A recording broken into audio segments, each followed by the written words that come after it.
우리 마이가 시리즈 계속해서 이어가고 있는데요. 오늘 우리에게 주시는 하나님 말씀 창세기 14장 14절부터 16절까지의 말씀, 세 절의 말씀이니까요. 저 한 절 여러분 한 절, 그리고 마지막 절을 우리 같이 읽도록 합시다. 창세기 14장 14절부터 16절의 말씀입니다.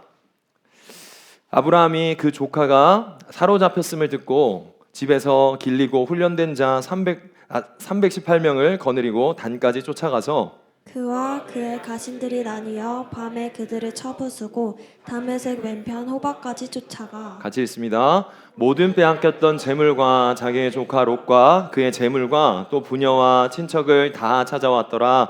주님이 주신 말씀입니다. 주님께 감사드립니다.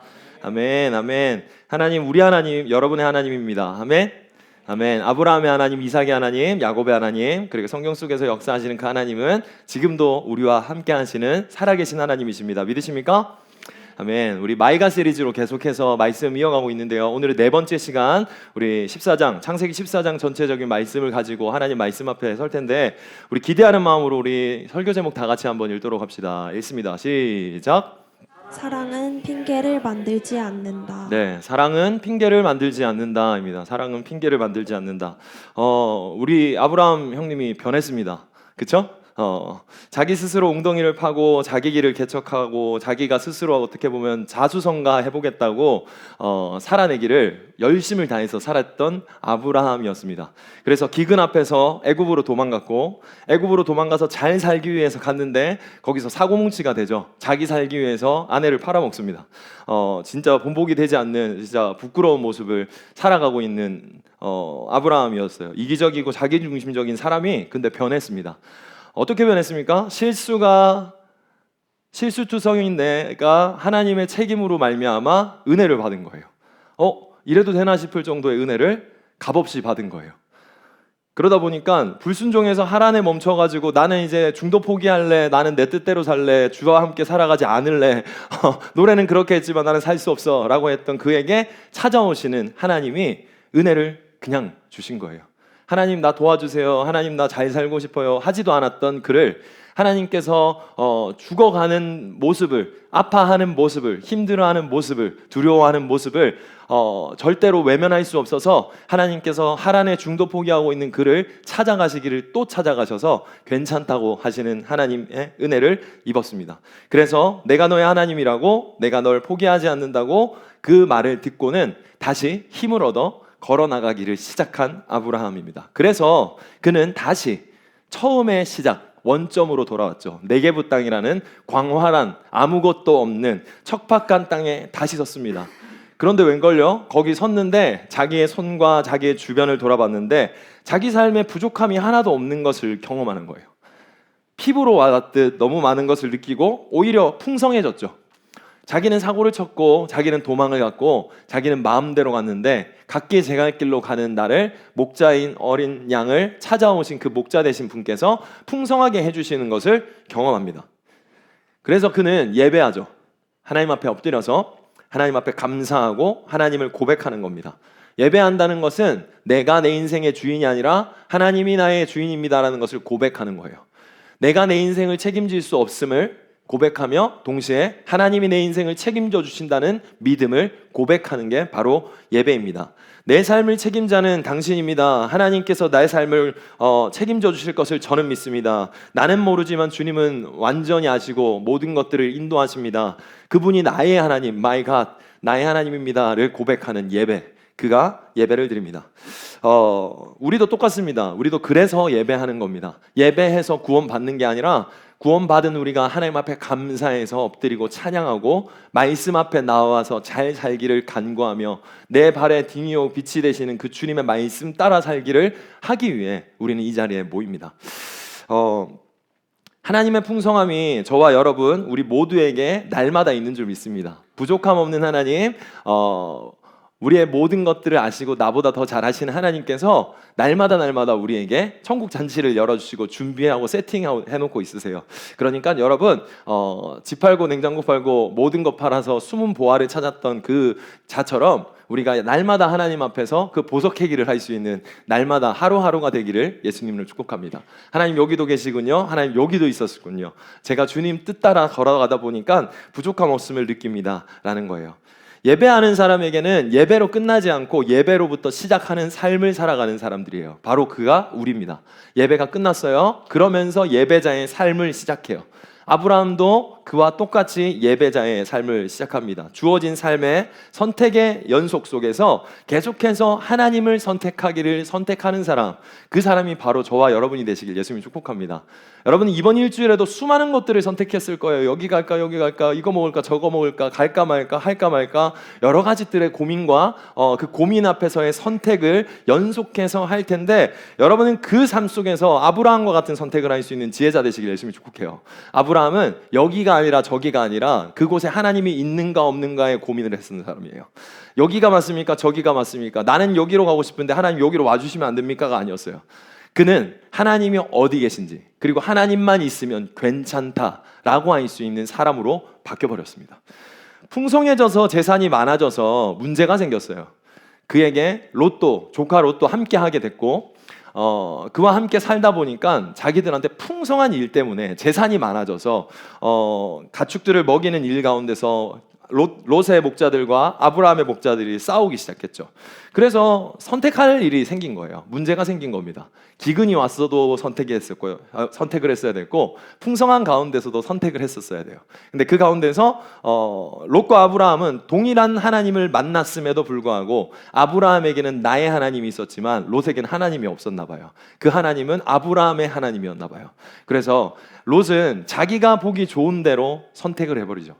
원래라면 짬순으로 생각했을 때 아브라함이 먼저 선택하는 게 맞아요. 그런데 아브라함이 변했어요. 만약 12장 13장의 아브라함이었다면 아내를 팔아먹은 그 세계관으로 똑같이 그렇게 했을 거예요. 롯, 그냥 너는 절로 가. 내가 여기 있을 거야. 난 저기 갈 거야. 난 여기가 좋아. 기근이 왔으니까 나는 똑같이 옛삼처럼 똑같이 그렇게 선택할 거야 라고 했을 텐데, 너무나도 달라지게 변해버렸어요. 그가 말합니다. 너가 오른쪽을 가면 난 왼쪽을 가겠어. 내가 왼쪽에 가면 난 오른쪽을 가겠어. 그래서 롯도 당황스러웠을 것 같지만 아브라함은 하나님을 믿는 사람으로서의 예배자의 삶을 걸어가기 시작한 거예요. 하나님이 있으니까 괜찮아. 나는 오른쪽이든 왼쪽이든 상관없어. 내가 어디 있든지 하나님만 있다면 그곳에서는 지금 봐, 난 네게보에 서 있지만 풍성함을 누리고 있어. 괜찮아. 난 그 하나님을 경험했고 그 하나님이 나의 하나님이 됐거든. 이것을 그에게 고백하면서 둘은 쿨하게 헤어집니다. MG 롯이 오케이 삼촌 땡큐 라고 하면서 삼촌 먼저 고르세요 안 하고, 오케이 나는 그러면 저기 요단들 저기가 제일 좋은 것 같아요. 저기 애굽 땅이랑 똑같거든요. 저기 가면 저기가 노다지 땅이니까 난 저기 선택해서 나는 자수성가 한번 해볼게요 라고 하면서 쿨하게 자기 재산을 가지고 엄청 좋은 땅을 하나님 앞에서 묻고 선택한 것이 아니라, 하나님이 있는가 없는가를 선택한 것이 아니라 천국을 살고 싶다고 하면서 하나님이 없는 곳을 선택하는 일을 해버립니다. 애굽 땅과 같았더라. 심지어 그 소돔 땅이라는 곳에는 뭐가 가득했냐면 죄인들이 가득했어요. 이 죄인들이란 말은 악한 일을 실제적으로 했다라는 것보다 더 가까이 해석하기는 뭐냐면, 하나님 없이도 자기 주장을 마음껏 하고 살아가는 사람, 내가 왕이야 라고 하는 사람들로 가득했다라는 거예요. 하나님을 부정하는 사람, 하나님과 무관한 세계관을 가진 사람들, 그렇게 돈을 쓰고 그렇게 시간을 하고 그렇게 말을 하고 선택하는 사람, 그들을 로망하고 갈망했던 거예요. 근데 그걸 롯도 갈망한 거예요. 부러워한 거죠. 그래서 그는 그쪽으로 쫓아가기를 눈을 스스로 들어서 선택합니다. 그렇게 그들은 헤어져요. 이렇게 13장에서 롯과 아브라함은 헤어져요. 각자 갈 길로 갑니다. 하나님의 뜻을 따라 하나님이 있는 곳에 머무른 아브라함과 자기 스스로 자기의 길을 개척해 보겠다고 간 롯의 상황, 그렇게 13장이 마무리되거든요. 그리고 나서 13장 끝에서는 아브라함이 오케이 나는 한 걸음 한 걸음 주 예수와 함께 그 어디나 하늘나라를 순종하는 삶을 한번 살아보겠노라, 그렇게 하나님을 선택하는 삶을 살고 끝나는데, 14장에 대해서 시간이 어느 정도 흘렀어요. 시간이 어느 정도 흐르고 그들이 살았던 시대 가운데 큰 사건이 하나가 일어납니다. 갑자기 분위기가, 장르가 바뀌는 게 바로 14장이에요. 14장의 분위기가 바뀌어서요, 어떻게 되냐면 전쟁터가 됩니다. 갑자기 분위기가 14장이 되는데 전쟁이 꽝 일어나요. 이게 14장 1절에서부터의 이야기입니다. 그런데 이 전쟁은 어떻게 보면 아브라함과 전혀 무관한 전쟁이 일어나요. 고대 전쟁은 대부분이 땅 따먹기였죠. 그래서 파워가 센 사람들이 모든 지역과 그리고 모든 사람들을 자기의 소유 삼아 살아가는 땅 따먹기의 시대였습니다. 근데 이때 메소포타미아 저쪽 위쪽 지방의 중심으로 4개의 나라가 연합군을 이루고요. 그리고 밑에 있는 나라 그 소돔 땅과 이 밑에 있는 가나안 중심으로 했던 5개의 나라가 연합을 이루어서 전쟁을 해요. 이게 14장 1절에서의 배경입니다. 그렇게 전쟁을 하는데 여기서 조금 기억했으면 좋겠는 것은 4개의 나라의 연합군 중에 대장 노릇하는 진짜 파워가 가장 센 오너가 하나가 있었어요. 왕이요. 그 왕의 이름은 그돌라오멜이래요. 그돌라오멜. 그리고 5개국의 연합에서 좀 기억했으면 좋겠다고 싶은 이름은요, 소돔왕 베라라는 왕이에요. 이렇게 두 왕이 이렇게 중심축으로 해서 전쟁을 이루는 게 14장 전체에 갑자기 전쟁터로서의 변화가 일어난 상황인 거예요. 이 상황 가운데서 이들이 왜 전쟁을 했느냐 그러면 이들은 왜 갑자기 이렇게 전쟁이 일어났느냐 이걸 성경에서는 배경을 설명해 주는데요. 말씀 4절 읽어보겠습니다. 시작. 이 왕들은 12년 동안 그돌라오멜을 섬기다가 13년째 되는 해에 반란을 일으킨 것입니다. 자, 이 왕들은 5왕들은 말이에요. 이 5왕들은 12년 동안 누구를 섬겼어요? 12년 동안 그돌라오멜을 섬겼다라는 무슨 말입니까? 그들은 속국이었던 거예요. 예전 나라들은 늘 전쟁에서 지고 왕이 제일 파워가 센 사람들한테 잘 보여야 되는, 그래서 뭘 합니까? 조공을 바치는 일을 했어요. 그 조공을 바치는 일을 늘 12년 동안 했던 나라들이 주변에 엄청 많았던 거예요. 파워가 가장 셌던 사람은 바로 엘람 왕 그돌라오멜이었어요. 그러니까 계속 섬기고 바치고 노역하고 이렇게 눈치 보고 했던 그 일들을 계속 하다 보니까 얼마 동안? 12년 동안, 한참 동안, 오랫동안 하다 보니까 억울하고 열받고 섭섭하고 하다 보니까 뒤에서 어떤 일이 일어났냐면 반란을 준비한 거예요. 반란을 일으킨 거예요. 그 나라의 중심에 5나라가 있었고 그 나라의 중에 소돔왕 베라라는 왕이 있었다라는 거예요. 이 5개국이 반란을 해서 전쟁을 터뜨리는데 그러면 어떻게 됐을까요? 어떻게 됐을까요? 진짜 이건 대하 드라마처럼 막 전쟁이 일어나고 있는 상황이거든요. 근데 아니나 다를까 이 5개국이 반란을 일으켰는데 집니다. 그돌라오멜이 그만큼 파워가 센 거를 지금 14장에서는 내비쳐주고 있는 거예요. 5개국이 반란을 일으켰고 나름 열심히 준비했을 거 아니에요. 기회가 된다 싶으니까 이렇게 어떻게 한번 삐대본 거잖아요. 근데 진짜 완전 발려요. 얼마나 그돌라오멜이 무서우냐면요, 이 친구들이 막 싸움을 준비하고 반란을 일으키면서 이 지역에 있었다면 그돌라오멜이 이 소식과 이걸 듣고는 화가 잔뜩 나가지고는 어떻게 하냐면요, 이들부터 잡는 게 아니라 어떻게 하는 줄 아세요? 여기부터 요렇게 해가지고 모든 도시들을 잡돌이를 하기 시작해요. 다 잡아요. 다 점령하면서 점점 조여옵니다. 점점 조여서 치팅 골짜기로는 곳까지 이들이 있을 때 이들이 나름대로 전략을 짜서 그 골짜기에서 얘들이랑 어떻게 한번 해보자라고 갔는데 아니나 다를까 여기서 자기 무덤 자기가 판 것처럼 여기서 완전 털려버려요. 그돌라오멜이 모든 주변에 가만히 있던 애들까지도 다 그냥 고래싸움에 새우 등 터지듯이 다 옆에 있다 그냥 빤 맞은 거예요. 다 잡은 거예요. 너무 화가 나서. 너무 파워가 세니까 너네가 지금 내가 누군지 모르는구나 라고 하면서 한 놈 한 놈 하나씩 답해가지고는 모든 것들을 이제 쥐구멍에 딱 모아놓고는 다 잡아버린 겁니다. 11절 12절 문제는 뭐냐면요, 이게 아브라함과 전혀 관련이 없어요. 여러분 강 건너 불구경이란 말 아시죠? 재밌잖아요. 나는 관련 없는 싸움을 이렇게 하는 거예요. 누가 이기나 한번 보자라고 하는 그 싸움 구경, 불구경이 제일 재밌다고 하잖아요, 사람들이. 아브라함도 그랬습니다. 아브라함이랑 관련 없는 거예요. 그 14장에 이게 왜 나오겠습니까? 이렇게 그돌라오멜이 말하는 이 이야기들을 왜 하겠냐는 거예요. 11절 12절 말씀 읽습니다. 시작. 고모라의 모든 재물과 양식을 빼앗아 가고 소돔에 거주하는 아브라함의 조카 롯도 사로잡고 그 재물까지 노력하여 갔더라. 그돌라오멜이 잡아가고 있었던 그곳에 어떤 한 남자가 등장해요. 머리부터 발끝까지 사랑스러운 남자가 아니라 얌생이 어떤 누구? 롯이 등장해요. 롯이 13장에서 어떻게 했죠? 사요나라, 나 잘 먹고 잘 살게요 라고 하면서 나름대로의 선택으로 그걸 선택했던 그 한 남자, 쿨하게 떠났던 한 남자, MG의 한 남자, 그렇게 하나님 없어도 난 잘 살 수 있어요 라고 하면서 열심히 살았던 그 한 남자, 그 한 남자가 동작했어요. 그게 누구냐면 아브라함의 조카 롯이었던 거예요. 자, 아브라함의 조카 롯.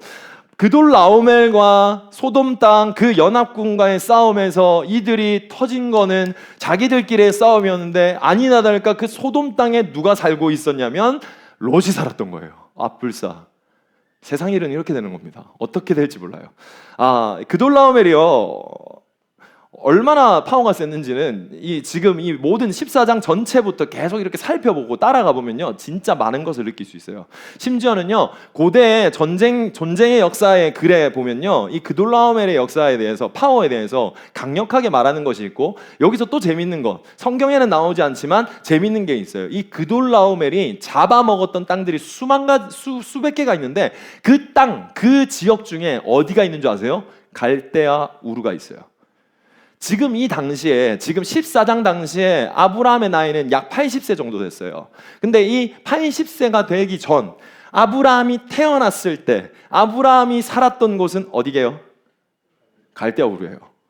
근데 지금 이 80세가 됐을 때는 우르라는 땅은 없어요.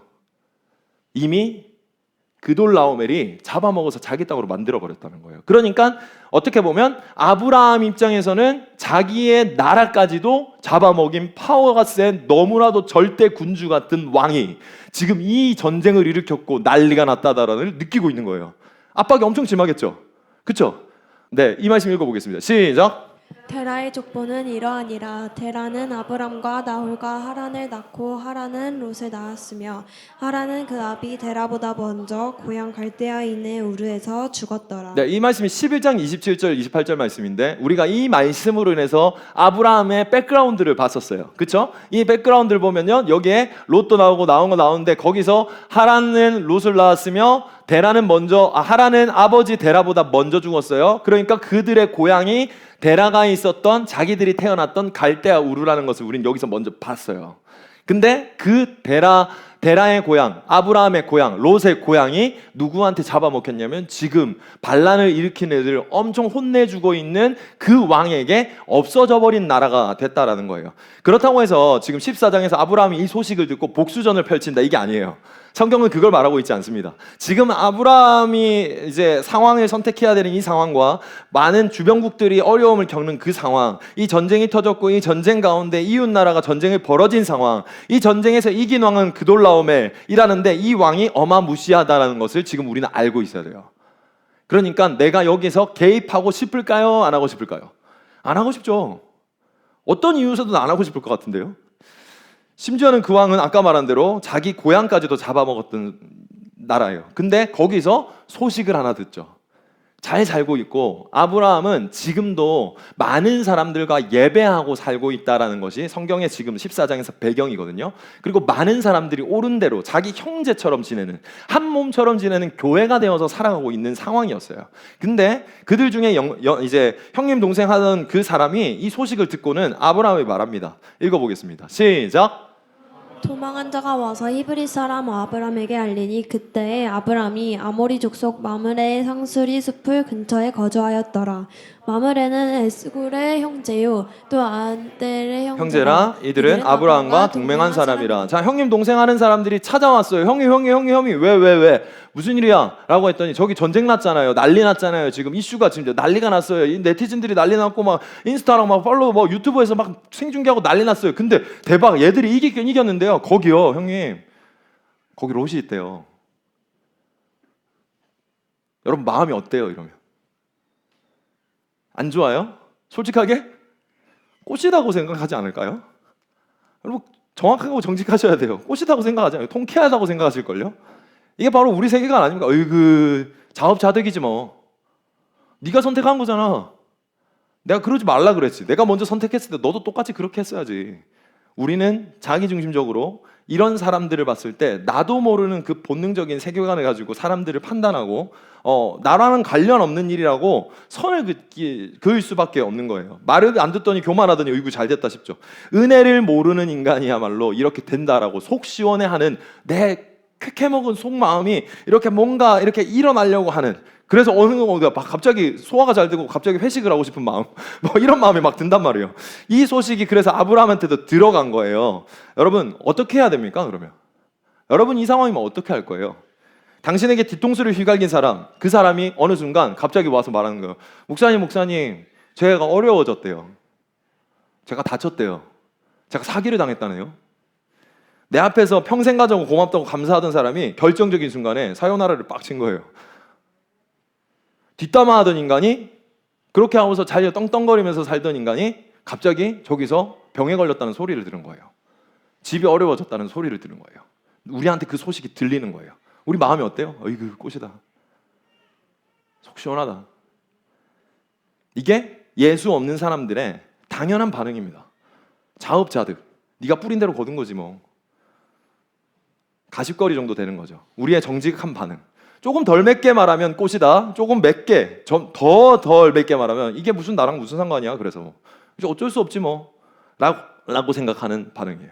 자업자득이다. 굳이 내가 개입할 필요가 있냐. 도와준다고 내가 뭐 그들이 고마워할까? 그리고 왜 내가 굳이 이거에 내가 개입하고 내가 손해를 봐야 되지? 라는 반응이 우리의 선택 앞에서의 반응이라는 거예요. 이런 모든 말들, 이런 모든 생각, 이런 모든 결정, 이런 것들에 대해서 우리는 반응하기 시작합니다. 여러분들 생각해 보세요. 여러분 주변에 나를 괴롭혔던 것, 혹은 나와 함께 있다가 뒤통수를 갈긴 아이, 나의 뒷담화를 까는 아이, 나와 주변에 있지만 그러니까 뭔가 불편한 아이가 갑자기 자기 잘났다고, 아니면 자기가 성공해보겠다고 그렇게 나가버린 아이, 그런 아이를 보면요 그냥 싫은 거예요. 그 싫은 반응에서 우리는 이렇게 반응하기를 너무나도 즐겨한다라는 겁니다. 이렇게 생각이 든다면 여러분 잘 기억하십시오. 당신의 사랑의 연료통에 연료가 부족한 상황이에요. 당신이라는 사랑의 연료통에 연료가 부족한 사람입니다. 당신이 받았던 사랑의 기억이 왜곡된 상황이에요. 여러분들이 말씀 앞에 여러분들의 모습을 가만히 살펴보십시오. 내가 어떤 선택을 할 때에, 내가 어떤 말을 할 때에 이와 비슷한 핑계거리를 대고 타당한 이유라고 말하면서 내가 이 일에 멈춰서고 거부하고 선을 긋고 움직이지 않는다면 나에게 연료가 부족하구나. 내가 하나님에 대한 은혜의 기억이 잊어버려졌구나 라는 것을 생각하면 돼요. 아니요 목사님, 저는 조카롯을 사랑 감사, 조카롯이 나한테 한 걸 보면요 사랑했지도 않고 감사했지도 않아요. 쟤는 은혜를 몰라요. 아시잖아요 라고 말할 수 있어요. 분명히 기억해야 되는 것은요, 롯은 호의를 베풀었더니 저는 나를 호구로 받습니다 라고 말할 수 있죠. 난 이용만 당했을 뿐이에요. 또 혹여나 도와준다고 그가 그러지 않을 보장이라고 할 수 있는 게 있을까요? 우리는 그렇게 생각하고 그렇게 판단해요. 근데 기억하세요. 저와 당신이 움직이는 동기는 롯이 아니라 하나님이에요. 롯이 그랬기 때문에 내가 가는 게 아니에요. 그건 기독교 세계관이 아니에요. 그리스도인들의 걸음의 선택이 아니에요. 롯이 그러던 말았던 내가 받았던 은혜 때문에 우리는 그걸 하는 거예요. 하나님이 동기가 되는 거예요. 내 연료통에 하나님이 가득 차 있으면 움직여요. 근데 하나님이 잊어버려졌어요. 하나님의 은혜가 없어져 버렸어요. 하나님과 멀어진 상태예요. 그러면요 어떻게 되냐면요, 이런 여러 가지 말들로 나는 그냥 멈춰서 버리는 거예요. 선을 그어버리고요, 나는 낮은 곳으로, 나는 섬김의 자리로, 나는 살리는 자리로, 하나님의 마음이 있는 곳으로 가고 싶지 않아 한다라는 거예요. 여러분 맥체인 성경 읽기 아시죠? 그 맥체인 성경 읽기표로 우리 성경 읽고 이러잖아요. 그걸 만든 분이 로버트 머리 맥체인이라는 분이세요. 신학자시고요, 목사님이세요. 여자분이신데 이분은 19세기의 목사님이신데 설교로 정말로 타고난 설교자셨어요. 그 설교자로서 설교를 하는 그 설교 중에 그리스도인들이 타인을 사랑해야 할 의무라는 설교를 했어요. 이 주제를 가지고 거기서 이렇게 말합니다. 제가 읽어볼게요. 우선 여러분들은 내 돈은 내 것입니다 라고 말하며 반대할 수 있습니다. 하지만 그리스도께서 내 피는 내 것이고 내 생명도 내 것이라 말씀하셨다면 우리는 어떻게 됐겠습니까? 둘째로 가난한 이들도 도움을 받을 자격이 없다고 말할 수도 있겠죠? 주님이 내 목숨을 그처럼 사악한 반역자들을 위해서 바칠 필요가 있을까? 차라리 착한 천사들에게 주는 편이 낫다고 판단하셨다면 우리는 어떻게 됐을까요? 그분이 그러지 않으셨습니다. 양 99마리를 남겨두고 잃어버린 한 마리를 찾아 나서셨습니다. 가당찮은 인간을 위해 피를 흘리셨습니다. 셋째로 고마운 줄 모르고 허투루 써버릴 거야 라고 생각할지도 모릅니다. 그리스도께서도 똑같이 말씀하실 수 있었습니다. 그 그 편이 사실 훨씬 더 사실에 가까웠으니까요. 주님은 허다한 사람들의 거룩한 보혈을 발로 짓뭉개고 심하게 모욕하고 그걸 핑계로 더 많은 죄를 지으리라는 사실을 알고 있었지만 그것을 선택하셨습니다. 하지만 그럼에도 불구하고 주님은 그렇게 자신을 내어주셨습니다. 이렇게 하면서 그리스도인들이 타인을 사랑해야 할 의무, 만약 주님이 그러지 않았다면, 주님도 나와 같은 선택을 했다면 우리는 과연 여기에 있을 수 있겠습니까? 라는 말을 하는 거예요. 무슨 말이에요? 당신의 사랑의 연료통을 누가 채워줬느냐라고 물어보는 거예요. 핑계댈 게 있냐는 거예요. 아직도 핑계댈 게 그렇게 많냐는 거예요. 아직도 그렇게 불평할 게 많냐고 물어보는 거예요. 당신이 받은 은혜는 어디에 있느냐고 물어보는 겁니다. 당신은 예수 그리스도를 믿습니까? 라고 물어보는 거예요.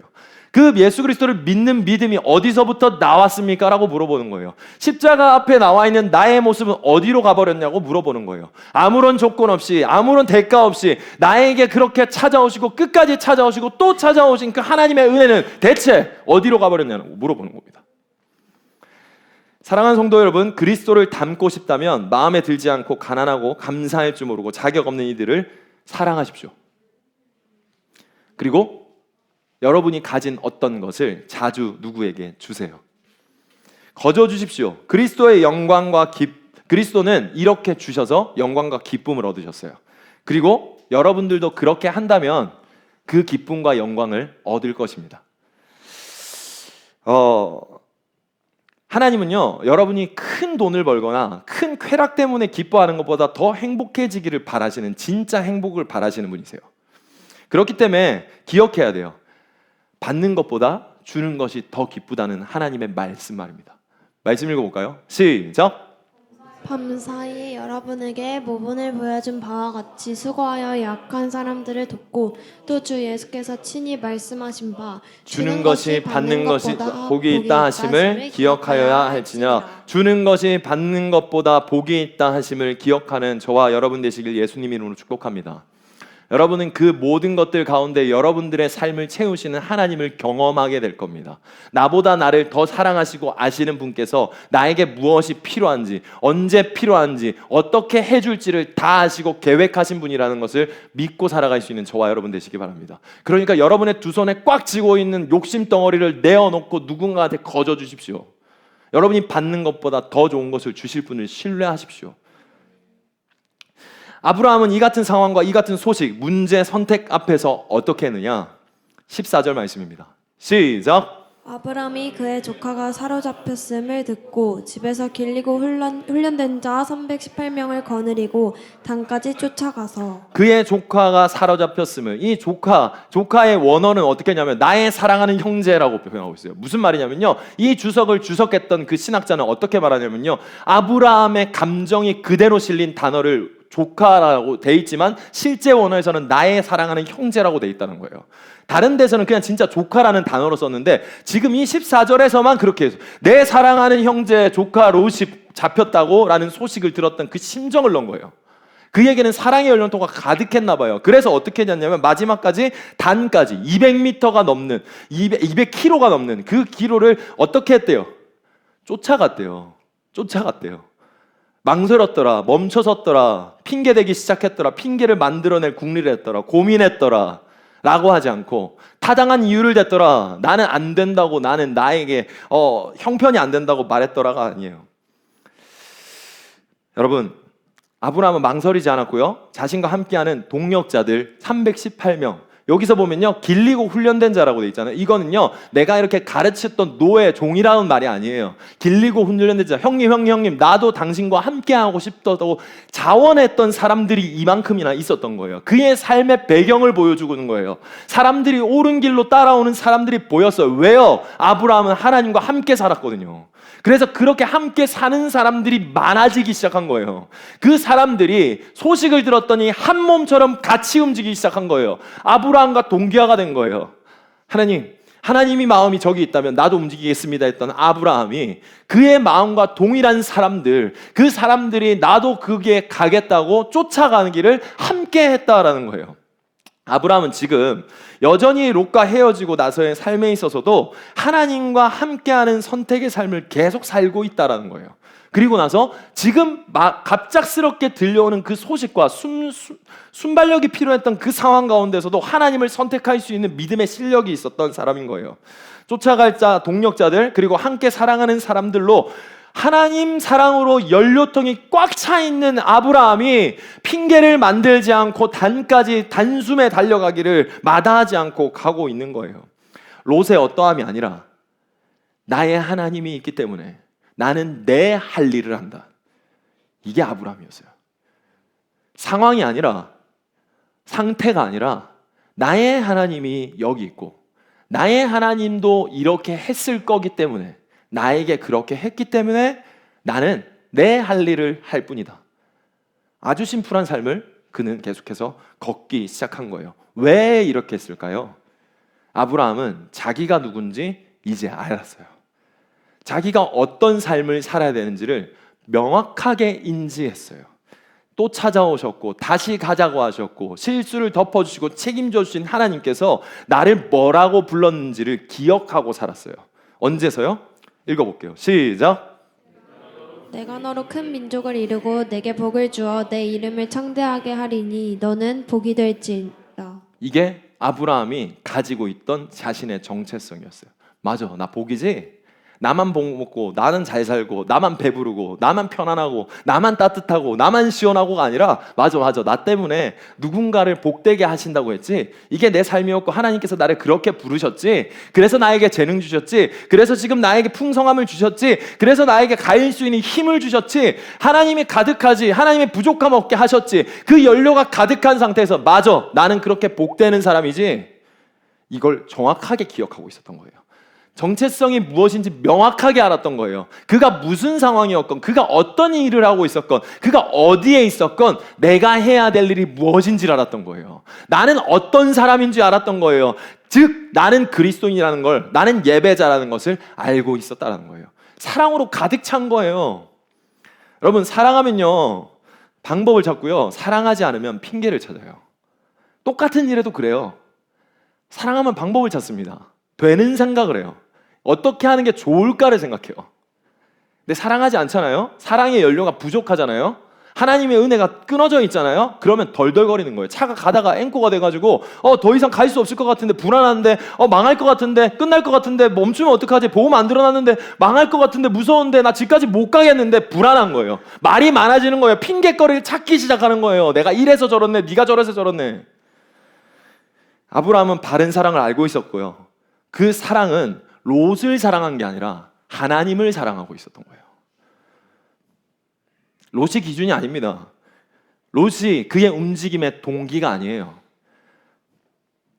하나님이에요. 은혜예요. 말씀이에요. 부르심이에요. 아브라함은 사사로운 감정, 자기가 겪었던 사건의 기억을 가지고 있지 않은 거예요. 원수는 물에 새긴 거예요. 롯이 그랬었지를 묵상하지 않았어요. 제가 나한테 저렇게 말했지, 제가 나한테 저렇게 행동했지, 섭섭충만이 아니에요. 자기가 받았던 거에 대한 내가 이렇게 했는데 어떻게 네가 이럴 수 있네가 충만이 아니에요. 계산이 충만하지 않았어요. 그는 단순히 가득 찬 하나님의 사랑으로 가득 찬 거예요. 그러니까 롯의 어떤 상태가 보이지 않은 거예요. 섭섭하지 않은 거예요. 뭐가 섭섭해요? 뭐가 삐질 일이에요 이게? 내가 받은 게 이렇게 많은데 뭐가? 우리 레이가 두쫑쿠를 잘 만들어주잖아요. 제가 사역 가면서 두쫑쿠를 10몇 개를 가져간 적이 있어요. 이거 뭐라 그래요? 값없이 받은 은혜라고 그러는 거예요. 제가 부탁한 게 아니에요. 목사님 이거 가져가서 우리 이거 나눠요. 은혜라고 그러는 거예요. 값없이 받았어요.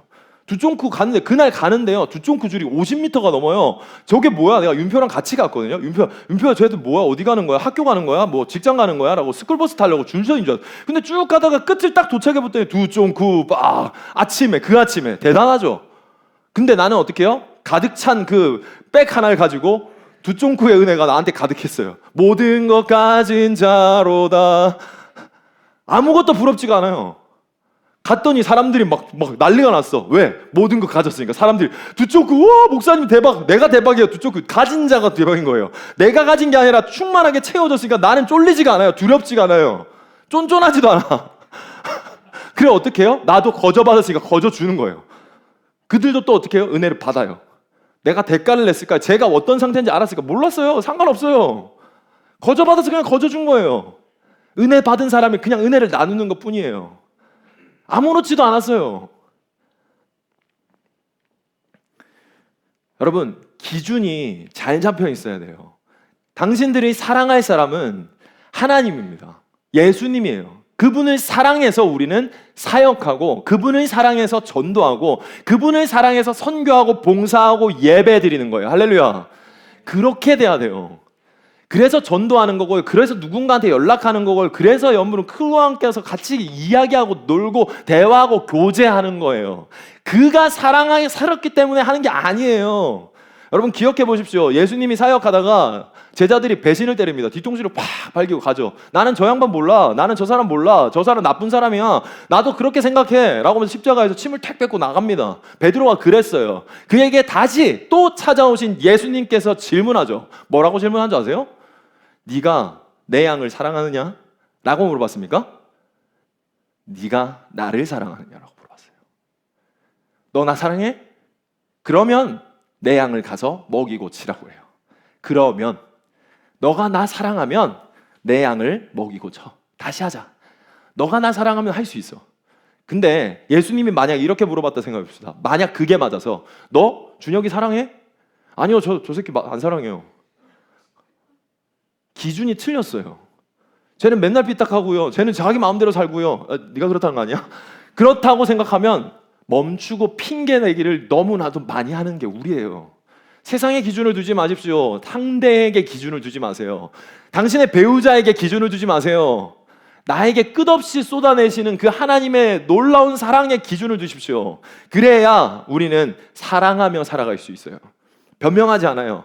조건 없는 사랑, 조건 없는 믿음, 그 사랑을 받은 사람이 조건 없는 사랑, 조건 없는 믿음, 조건 없는 봉사, 조건 없는 섬김, 조건 없는 예배를 드리는 거예요. 바른 예배, 바른 삶을 살기 시작하는 거예요. 의인의 믿음은 믿음의 대상이 하나님이라는 거예요. 그 하나님이 실수가 없다는 것을 아는 겁니다. 날 망하게 두지 않는다. 날 가난하게 내버려 두지 않는다. 나를 나쁜 길로 가게를 가만히 방치하지 않는다. 이걸 믿는 오직 의인의 믿음. 내 삶을 책임지신다. 그래서 복이라고 말했던 그 콜링 중에 이랬죠. 너를 저주하는 자가 저주받고 축복하는 자가 축복받게 될 거야. 잘 될 거라는 겁니다, 여러분. 여러분 가는 길이 하나님께서 책임져 줄 거라는 거예요. 나 그런 사람이지? 여러분 그런 사람이에요. 그거 잊지 말고 살아가는 거예요. 내가 누군지 잊지 말라는 거예요. 당신이 어느 직장에 있든지 어느 위치에 있든지 어느 사람과 만나든지 나는 그런 사람이에요. 여러분을 통해서 누군가한테 복음이 흘러 들어갈 거예요. 값없이 받은 그 은혜가 계속해서 흘러 넘치기를 주님은 원하셔서 여러분을 복으라고 부르셨어요. 아멘. 하나님을 만난 사람들의 특징이 있습니다. 그 사람들은요 환경에 민감한 사람이 아니라 하나님 뜻에 민감한 사람이에요. 그리고 질문이 달라요. 왜 나에게 이렇습니까? 왜 내가 이걸 해야 됩니까? 왜 나는 이렇습니까? 라고 말하는 게 아니라 하나님이 나에게 무엇을 하길 원하시는지, 하나님이 나에게 어떻게 하길 원하시는지, 하나님은 어떻게 내 삶을 살아가길 원하시는지를 물어보기 시작하는 거예요. 기준이 달라요. 질문이 다르다고요. 그리고 나서요 그들은요 은혜를 기억하기가 선명해요. 은혜에 대한 기억이 너무 선명해요. 받았던 값없는 은혜가 너무 선명한 거예요. 그래서 감사하고 그래서 찬양하는 거예요. 이게 하나님을 만난 사람들의 명확한 특징이에요. 그들의 입술에는 불평이 없어요. 변명이 없다고요. 핑계가 없어요. 그냥 하는 거예요. 아브라함이 몇 명을 데리고 갔다고 했습니까? 318명을 데려가요. 근데 4개국 연합국이 많겠어요? 318명이 많겠어요? 물론 318명은 아브라함이 기르고 훈련된 자지만 연합군이 나름 있었어요. 그렇게 쪼인한다고 해도 그 그돌라오멜의 파워를 아까 빌드업에서 봤죠. 그것과 맞댈 수 있겠습니까? 사랑은 계산하지 않는 거예요. 그래서 그는 계산하지 않고 이렇게 가는 거예요. 318명이 적든 많든 상관없어요. 왜요? 나에겐 하나님이 있다는 명확한 선명한 은혜가 있기 때문이에요. 계산하지 않는 거예요. 아브라함이 대책 있는 인간입니까? 우린 뭐라 그럴 거예요, 이 사람들. 정말 너무 대책 없는 거 아니야? 옆에 있는 군사들도 그랬을 수 있어요. 이게 너무 대책 없는 거 아니에요? 너무 무식한 거 아니에요? 세상 물 좀 모르는 거 아니에요? 맞아요. 우리한테는 대책이 없어요. 아브라함에겐 대책이 없습니다. 당신에겐 대책이 없어요. 대책은 하나님이어야 돼요. 대체 무슨 대책을 내놓으려고 그래요, 우리한테서. 잘못된 착각을 하고 있는 거예요. 대책이 없어 보이는 게 믿음이에요. 나한테 명확한 계산과 명확한 플랜과 그거에 대해 탁탁 맞아떨어지는 건 그냥 내 플랜일 뿐이에요. 믿음은 계산하지 않는 거예요, 여러분. 행동하는 거예요. 계산이 빠르면요, 여러분 은혜를 못 받아요. 은혜를 못 누려요. 경험을 못 한다고요. 하나님을 체험하지 못합니다. 은혜는 도무지 계산으로 풀 수 없는 일이 일어나는 거예요, 여러분. 여러분 삶에 이 계산이 없어서 풀려지는 은혜가 가득해지기를 예수님을 축복합니다. 여러분의 머리로 두드리는 계산이 멈춰지고 내려놓고 그 계산기를 집어던지고 십자가 앞으로 나와서 가득한 하나님의 은혜로 충만해지기를 예수님을 축복합니다. 여러분, 만약에 계산하실 거면요, 하나님의 은혜를 계산하세요. 뭐라 그랬어요? 제가 카운트하라고요. 받은 복을 세어보세요. 받은 복을 세어봐요. 여러분이 받은 복을 세어보면 눈물이 광광, 무릎이 꿇리고 찬양을 하고 기쁨이 터져나오기 시작할 거예요. 하나님 대박인데요. 어쩜 이럴 수 있죠? 하나님의 구원은, 하나님의 은혜는, 하나님의 역사는 사람의 많고 적음, 내가 소유가 잘하고 없음, 내 소유가, 내 스펙이, 내 능력이, 내 인프라가 좋고 많음, 내 환경이 좋고 많음과 상관없어요. 말씀 읽어볼게요. 시작. 자기의 무기를 든 소년에게 이르되 우리가 이 할례 받지 않은 자들에게로 건너가자. 여호와께서 우리를 위하여 일하실까 하노라. 여호와의 구원은 사람이 많고 적음에 달리지 아니하였느니라. 아멘이십니까? 당신의 소유, 당신의 능력, 당신의 계산, 당신의 계획, 당신의 상황, 당신의 여건, 당신의 재정, 당신의 인맥, 이런 것에 당신의 승리가 좌우되지 않습니다. 여러분의 삶의 길이 열리고 닫히고 하지 않아요. 계산기를 내리세요. 계산기를 버리세요. 하나님 앞에 믿음의 계산을 할 수 있는 저와 여러분 되시길 바랍니다. 또 여호와의 구원하심이 칼과 단창에 있지 아니하면 우리 무리에게 알게 하리라. 전쟁은 여호와께 속한 것인즉 그가 너희를 우리 손에 넘기리라. 아멘. 여러분, 성경은 동화가 아니에요. 살아계신 하나님의 말씀입니다. 이것을 믿고 살아갈 수 있는 말씀 충만한 여러분이 되시길 바랍니다.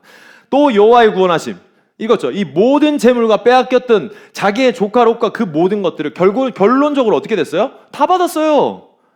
318명이 갔다잖아요. 그렇게 강력한 왕, 자기 고향까지도 잡아먹고 묵살시켰던 왕, 모든 나라들을 다 잡돌이했던 그 왕, 아무도 건드리지 못했고 5개국이 연합했지만 아무것도 못하고 찍소리 못하고 짱 박혔던 그들 앞에 하나님의 마음과 하나님의 이름을 붙들고 가는 그 사람 앞에서 모든 것들이 회복되기 시작했어요. 복이 될지라. 골리앗이 너무 커요. 나는 메뚜기 같아요. 여리고는 어떻게 무너뜨려요? 이때까지 한 번도 무너진 적이 없는데 우리는 그냥 너무 찐따 같아요. 나는 안 돼요. 나는 못해요. 나는 없어요. 나는 아파요. 나는 약해요. 그래서 뭐요? 나는 돈이 없어요. 나는 말을 잘 못해요. 나는 공부를 못해요. 난 직장이 좋지 않아요. 월급이 적어요. 그래서 뭐요? 언제까지 그렇게 핑계 만들고 있을 거예요? 하나님 말씀하십니다. 너는 복이라. 너는 복이 될지라. 여러분의 정체성을 잊지 마십시오. 핑계대고 살 걸 멈추십시오. 언제까지 죄송합니다. 언제까지 미안합니다. 눈치 보며 살아요? 하나님의 자녀가 다 가진 자라서 구걸하지 않아요. 풍요하게 하고 부요하게 하는 사람이에요. 여러분, 그런 사람이에요. 잊지 말고 사십시오. 그만 걱정하고, 그만 생각하고, 그만 불안해하고, 망설이고, 의심하고, 상처받고, 그만 하세요. 쉬운 길, 아는 길, 편안한 길, 안전한 길만 찾기를 그만하십시오. 혼자 낑낑거리고 잔머리 굴리고 욕심 부리는 걸 그만하세요. 혼란스러워하고 잠 못 자고 머뭇거리고 게으르고 우왕좌왕하고 투덜대고 불평하고 비난하고 이리저리 휘청휘청 여기 갔다 저기 갔다 그만하세요. 도망 다니고 변명하고 눈치 보지 말고 분석하지 말고 헛된 소리, 헛헛한 소리, 트집 잡고 남 탓하고 헛된 것을 쫓기를 그만하고 스스로 갉아먹고 난 안 되지, 자기 언면에 빠져서 망했네, 어쩌네, 이것 때문이네, 너 때문이네 라는 것을 제발 그만하고, 그 닥터 스트레인지 아저씨가 그렇게 말했죠. Just do! 제발 그냥 하세요.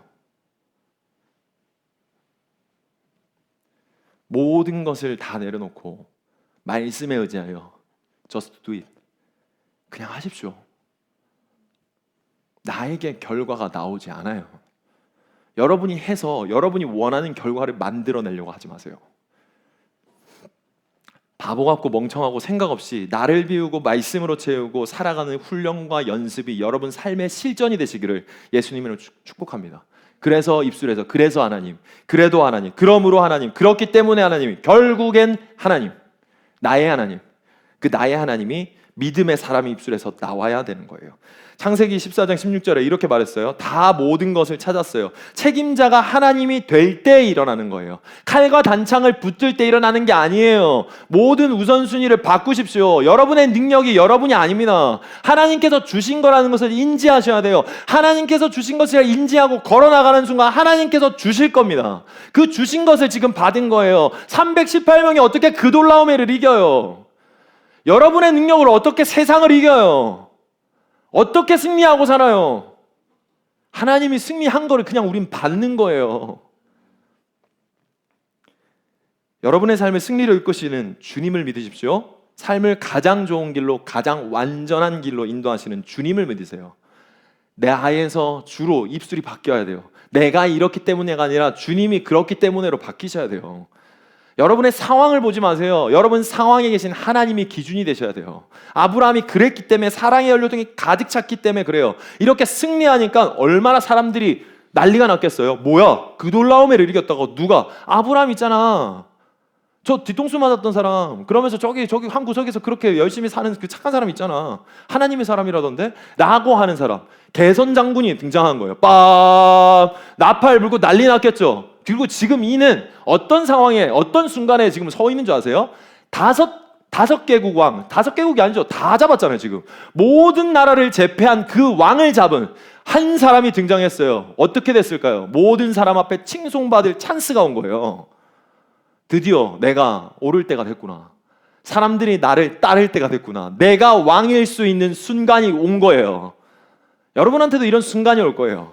내가 열심히 했기 때문에, 내가 스스로 했다고 착각하는 그 순간 사람들이 여러분한테 영광을, 와, 너 진짜 잘한다, 너 이렇게 잘했구나, 너 역시 공부 잘하더니 그렇게 됐네, 하나님이란 걸 하나도 없게 만드는 그 순간의 선택과 소리가 또 다른 전쟁을 일으킬 겁니다. 지금은 실제적인 전쟁이 일어났죠. 지금 14장 이후에 가면요, 두 번째 전쟁이 일어나는데 이건 내 마음속, 여러분의 마음속에서 일어나는 충돌이 일어나요. 두 가지 소리가 들리는데요, 두 왕을 통해서 들려요. 첫 번째는 멜기세덱이라는 왕이에요. 그는 또 하나님을 믿는 제사장이었어요. 그가 말합니다. 18절에서 20절 말씀 읽어주세요. 시작. 살렘 왕 멜기세덱이 떡과 포도주를 가지고 나왔으니 그는 지극히 높으신 하나님의 제사장이었더라. 그가 아브라함에게 축복하여 이르되 천지의 주제이시오 지극히 높으신 하나님이여 아브라함에게 복을 주옵소서. 너희 대적을 내 손에 붙이신 지극히 높으신 하나님을 찬송할지로다. 박수와 칭찬과 인정과 권력과 그 능력과 모든 것들을 받을 찬스, 그 모든 영광이 아브라함한테 갈 그 길을 지금 멜기세덱이라는 예루살렘의 왕이 나타나가지고는 설교를 한 거예요. 여러분이 막 박수 받으려고 하는데 이렇게 하는 거예요. 초치는 거예요. 어떻게 보면요. 알지. 자기도 알 거예요. 근데 그렇게 들으면 기분 나쁠 거예요. 야, 예언아, 네가 한 게 아니라 하나님이 한 거야. 사람들 막 칭찬하고 했는데 야, 네가 했냐? 그 하나님이 했지? 이 좀 애매하죠. 지금 딱 분위기가 그런 거예요. 갑자기 분위기가 하나님이긴 한데 자기가 고백하면 괜찮은데 나도 준비하고 있었거든. 모든 영광 하나님께 돌립니다 하고 있었는데 그게 아니라 설교를 겁내한 거예요. 지금 제사장이 와가지고 겁내한 거예요. 이 모든 거 하나님께서 하신 겁니다. 하나님 놀랍습니다. 하나님 대단합니다. 모든 공을 하나님 앞으로 돌려버린 거예요. 그리고 나서 이와 동시에 또 소돔왕, 아까 그 깝쳤던 베라왕 있죠. 그 얻어 터져가지고는 다시 돌아온 거야. 지금 째가지고 도망갔는데 아브라함한테 또 붙은 거예요. 탁 붙어가지고는 뭐라고 하는지 보세요. 읽어보세요. 시작. 그때 소돔 왕이 아브라함에게 말했습니다. 저에게는 붙잡혀갔던 사람들만 돌려주시고 재물은 다 가지십시오. 왕님 대단하세요. 모든 거 가지십시오. 이게 당신 거예요. 내 거 아니에요. 당신이 짱입니다. 당신이 다 했습니다. 당신이 앞으로도 잘 될 거고요. 당신이 모든 것들의 대장 될 겁니다. 이 모든 칭송을 이리한테 돌리는 이 두 가지 소리가 동시에 아브라함한테 일어나는 거. 우리한테도 이렇게 일어나요. 내가 인정받아야지. 내가 칭찬받아야지. 내가 보상받아야지. 왜 난 열심히 했으니까. 내가 돈 벌었으니까, 내가 밤샜거든. 그러니까 당연히 이 결과가 나왔지. 이 모든 충돌의 마음이 막 우리 안에서 전쟁처럼 일어나죠. 두 가지 반응으로 아브라함이 자기의 삶을 보여줘요. 멜기세덱이 이렇게 말했을 때 그가 바라기를 아브라함이 그 얻은 것에서 10분의 1을 멜기세덱에게 주었더라. 이게 성경에서 처음으로 나오는 11조의 개념이에요. 근데 11조를 지금 시켰습니까? 자원에서 한 거예요. 11조는 뭐냐면요, 내가 내 삶의 내 주인이 아닙니다라는 것을 고백하는, 자원하는 믿음이고, 세상 소리를 저항하는, 내 마음에서 내가 주인 되고자 하는 그 마음을 저항하는 믿음의 고백인 거예요. 내 삶은 내가 책임지지 않습니다. 내 돈이 내를 책임지지 않습니다. 내 시간과 내 능력이 내 것이 아닙니다. 하나님께서 주신 것이며 하나님께서 다시 받아가실 것입니다라는 것을 고백하는 게 11조였어요. 그래서 아브라함은 지금 이 소리에 맞습니다. 하나님이 다 하셨습니다. 맞습니다. 하나님이 앞으로도 그렇게 하실 겁니다. 지금껏 그래왔듯 나도 지금 그렇고 앞으로도 그렇게 하실 것에 대한 저항, 믿음, 고백이 11조였던 거예요. 여러분, 11조 한다고 복 받습니까? 복 받을 수도 있고 안 받을 수도 있어요. 11조 안 한다고 저주 받아요? 갑자기 내 통장에 영원히 빡 나고 마이너스 빠바박 나고 내 주식이 뚝뚝뚝 떨어지고 이래요? 안 그래요. 그렇지만 잘 기억하세요. 여러분의 의식이 썩어가기 시작해요. 돈에 매이고 돈을 예배하고 내 시간과 내 플랜과 내가 중심이 되어서 계속 살아가는 순간 정말로 미세한 내리막길로 점점 내려가요. 내가 잘해야지, 내가 열심히 해야지, 내가 계획해야지, 내가 재정을 책임져야지, 점점 내려가서 의식이 나도 모르는 상태에서 하나님과 멀어지기 시작하죠. 이것보다 저주가 어디 있어요? 그걸 저항하는 것이 돈으로, 재능으로, 여러분의 달란트와 시간으로 하는 거예요. 돈은 눈에 보여요. 돈이 있는 곳에 성경에서는 마음이 있다고 그래요. 여러분의 돈은 어디로 향하고 있습니까? 여러분의 시간은 어디로 사용되고 있어요? 여러분의 선택의 순간에서 모든 게 돈과 시간과 여러분의 걸음이 움직이죠. 어디에 있어요? 그리고 나서 이어지는 말에 소도망이 아니에요, 당신 거예요, 당신이 잘하셨어요 라고 했던데 말씀이 있습니다. 22절 시작. 아브람이 소돔 왕에게 이르되 천지의 주제이시오 지극히 높으신 하나님 여호와께 내가 손을 들어 맹세하노니 내 말이 내가 아브람으로 치부하게 하였다 할까하여 내게 속한 것은 실 한 우락이나 들매 끈 한 가닥도 내가 가지지 아니하리라. 아멘. 이가 말합니다. 당신이 준 것 나가 받고 내가 내 공로를 인정하는 순간 뭐 하냐면, 나 하나님 이름에 먹칠하기 싫어요. 나는 복된 사람이거든요. 앞으로도 복되게 살고 싶거든요. 앞으로도 내가 살아가는 삶이 아니라 하나님께서 책임져 주는 삶을 살고 싶거든요. 괜찮아요. 아닙니다. 그의 세계관이 명확해요. 내가 누군지가 알고 있었기 때문에 그가 말하기 시작하는 거예요. 괜찮습니다. 그러면서 뭐라고 하냐면 이 뒤에 말씀에 그렇지만 나와 함께 했던 그 형제들 있죠. 그 형제들 몫을 좀 챙겨주십시오. 사람한테 해야 될 도리를 다하고 하나님 앞에 돌릴 건 모든 걸 다 돌려요. 난 괜찮아요. 난 충분해요. 난 하나님으로 가득 찼습니다. 연료통에 부족함이 없어요. 이거 당신 가져가세요. 그리고 내 형제들, 내 친구들, 이들 수고했으니까 이들한테 줄 몫과 이들의 살아갈 형편들을 아시는 대로 이렇게 나눠주시기 바랍니다라고 말하고 있는 거예요. 여러분, 내가 했다 해서 주가 하셨다의 은혜가 여러분한테 있기를 예수님이 축복합니다. 내가 했고 내가 이루었다는 말을 멈추고 주님 앞으로 눈을 돌리고 주님 앞에 고백을 할 수 있는 여러분이 되시길 예수님이 축복합니다. 당신의 삶은 주님이 책임져 주세요. 할렐루야. 있습니다. 말씀 시작. 그러나 내가 마음에 이르기를 내 능력과 내 손의 힘으로 내가 이 재물을 얻었다 말할 것이라. 아멘. 내 하나님 여호와를 기억하라. 그가 내게 재물 얻을 능력을 주셨음이라. 아멘. 이같이 하심은 내 조상들에게 맹세하신 언약을 오늘과 같이 이루려 하심이니라. 아멘. 주님께서 주실 능력이 있는 거고 주님께서 나에게 그 얻을 능력을 주시는 거예요. 그 출처를 명확하게 아셔야 돼요. 근데 이걸 모르는 순간 내가 재물을 내 것이라 생각하세요. 내 재능이 내 것이라고 생각하는 순간 점점 내 능력과 내 손과 내 힘으로 이 재물을 얻었다 말할 것이라. 점점 하나님과 멀어질 것이라. 내가 걱정이 가득해질 것이라. 난 두려움이 가득해질 것이라. 그래서 바빠질 것이라. 불안해질 것이라. 무서워질 것이라. 퍽퍽해질 것이라. 계산하고 핑계하고 말하기가 너무 많아질 것이다. 조금 더 움직이지 않게 될 것이다 라는 것을 말하고 있어요. 여러분, 카운트, 주님 앞에서 여러분 삶을 카운트하세요. 일주일 삶만 돌아보세요. 얼마나 많은 것들을 받았고 얼마나 많은 만남이 있었습니까? 얼마나 많은 은혜가 있었습니까? 그냥 살지 마세요. 세상을 본다고 하늘을 볼 겨를이 없이 살지 마십시오. 하늘을 바라보세요. 나에게 있는 그 놀라운 은혜를 느끼세요. 그렇게 살아셔야 돼요.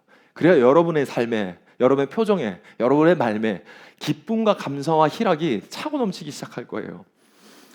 아브라함을 보는데 여러분 하나가 보여야 돼요. 뭐가 보입니까? 저는 아브라함을 보는데 예수님과 하나님이 보였어요. 맞아. 저 양반이 했던 거 하나님이 하셨지. 저 양반이 했던 거 예수님이 하셨지. 우리가 아직 죄인 되었을 때 그리스도께서 우리를 위하여 죽으심으로 하나님께서 우리에 대한 자기의 사랑을 확증하셨느니라.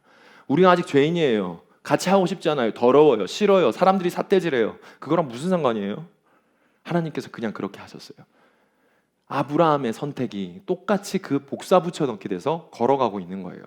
여러분 318명을 갔어요. 318명을 뭘 합니까? 하나님이 하셨기 때문에 그냥 인간이 되어 오신 예수가 그래서 보이는 거예요. 아브라함의 모습 속에 하나님과 예수님이 보였던 것처럼 여러분 우리의 말과 우리의 행동과 우리의 걸음이 예수님의 모습이 비춰져야 돼요. 아브라함이 그래요. 나의 하나님을 믿는 사람은 그런 거예요. 삶에 보이는 거예요. 득과 실을 따지는 것이 아니라 예수님이 보여야 돼요. 득과 실을 따져야 되는 그 순간에 예수님이 보여야 돼요. 어디서요? 여러분의 삶에서요. 상대나 상황에 핑계대지 않는 예수님. 예수님이 여러분 삶에 보여야 돼요. 여러분의 말에서 묻어나야 돼요. 여러분은 그리스도의 향기입니다. 여러분은 증인이에요. 말로 떠들어대는 게 아니라 내 삶으로 나타내는 거예요. 지나갔더니 예수의 흔적이 남았노라. 내 삶에 예수의 흔적이 있어서 이렇게 하고 있는구나. 아, 저 사람 저래서 그렇구나. 저 사람 콜린처치 예배자구나. 하나님의 자녀구나. 진짜 복되다. 여러분의 지나갔던 그 흐름에 이 모든 그림자들이 계속해서 남기를 예수님이 축복합니다. 빌립보서 2장 5절에서 11절 말씀이 있습니다. 시작.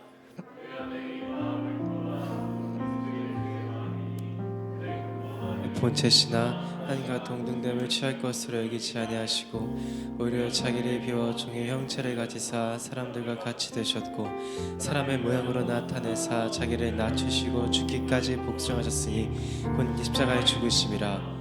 이러므로 하나님이 그를 지극히 높여 모든 이름 위에 뛰어난 이름을 주사 하늘에 있는 자들과 땅에 있는 자들과 땅 아래에 있는 자들로 모든 무릎을 예수님의 이름에 꿇게 하시고 모든 입으로 예수 그리스도를 주라 시인하여 하나님 아버지께 영광을 돌리게 하셨느니라. 너희 안에 이 마음을 품으라. 곧 그리스도의 예수의 마음입니다. 사랑하는 여러분, 여러분 마음에 이 마음을 품으십시오. 여러분의 이 연료통에 예수 그리스도로 가득 채워지십시오. 말씀 충만하십시오. 섭섭 충만하지 마세요. 억울함 충만하지 마세요. 핑계 충만하지 마세요. 예수 충만해지시길 예수님 축복합니다. 내가 누구의 삶이고 나는 어떤 삶을 살아야 되는지 잊지 않고 살아가기를 예수님 축복합니다. 당신의 삶은 주님께서 책임져 주실 거예요. 당신은 복이고 당신은 복이 될 겁니다. 그렇게 하나님께서 이루어 가실 거예요. 이미 임한 하나님의 나라가 아직 완성되지 않는 하나님 나라를 이루어 가신 하나님의 삶을 여러분이 살게 될 거예요. 당신의 삶에, 당신의 걸음에, 당신의 말에, 당신의 선택에 예수 그리스도가 보이기를 예수님이 축복합니다. 내가 복음을 전할지라도 자랑할 것이 없으면 내가 부득불 할림이라. 이건 그냥 내가 할 일이라서 한 거야. 당신이 좋아서, 당신이 나와서, 당신이 예뻐서, 당신이 이랬기 때문에가 아니라 내가 그냥 할 일을 한 거예요. 우리 그냥 할 일 합시다. 내가 그리스도인이라서 내가 받은 사랑 때문에 할 일 하는 거예요. 어떤 핑계도 대지 말아요. 멈춰요. 그리고 합시다. 그냥 합시다. 사랑은 핑계를 만들지 않습니다. 여러분이 그 핑계 없는 사랑을 받아서 핑계 없는 사랑을 하는 사람이 되시기를 예수님을 축복합니다. 우리 같이 일어나서 결단하는 마음으로 찬양하고 기도하겠습니다.